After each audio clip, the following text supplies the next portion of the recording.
Well, this park has been, I guess, the planning for it started about 6 years ago or so, and it's on about a little less than 4,000 acres of land that stretches from Shelbyville Road in the north down to Bardstown Road at the south. It's about 19, 20 miles long.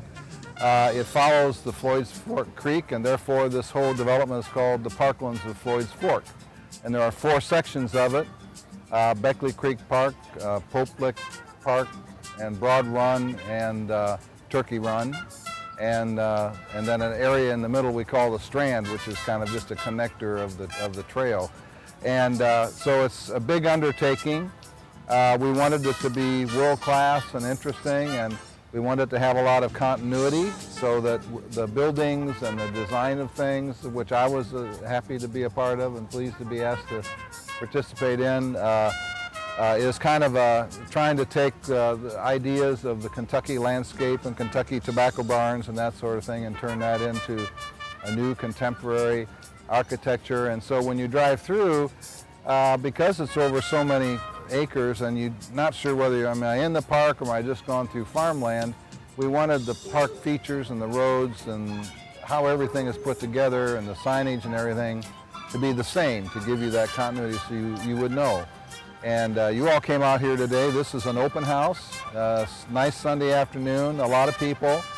It is this where we are right now is called the Creekside Center, which is in kind of the northern part, not far from Shelbyville Road. It's got a lot of parking here for events. It's got a very nice picnic shelter, and it's got what's called the Geens Lodge, which is a place for events and community activities. It's got an adventure center, PNC Adventure Center, that's for interpretive exploration and exhibits, and then science classes and that kind of thing for kids, camps for kids in the summertime.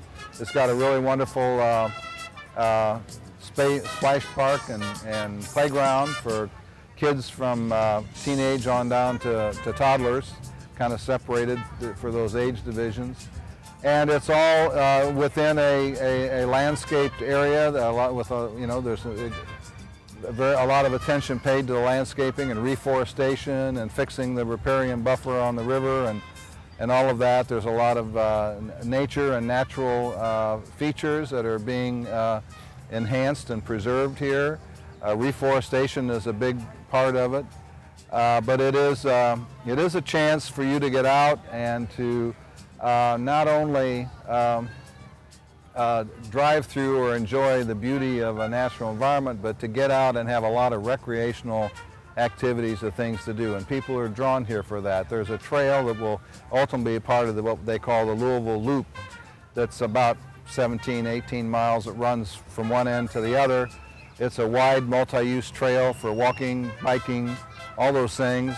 That goes by here, and that's very popular, and people come out, and there are trailheads where you can leave your car, get out and walk for a few miles or bike for a period of time and get back to your car. And they have restrooms and facilities all around in what seem like the right places. So it's designed for natural scenery and preservation and the beauty of the landscape of Kentucky's kind of rural areas, while still providing in that recreation, activities, forward-thinking ideas about how to entertain people and how to make them feel good about getting outside. So if you come on out and take a look at it, it's a great chance to get outside and to see some really interesting development and places for you to bring your family and do interesting things.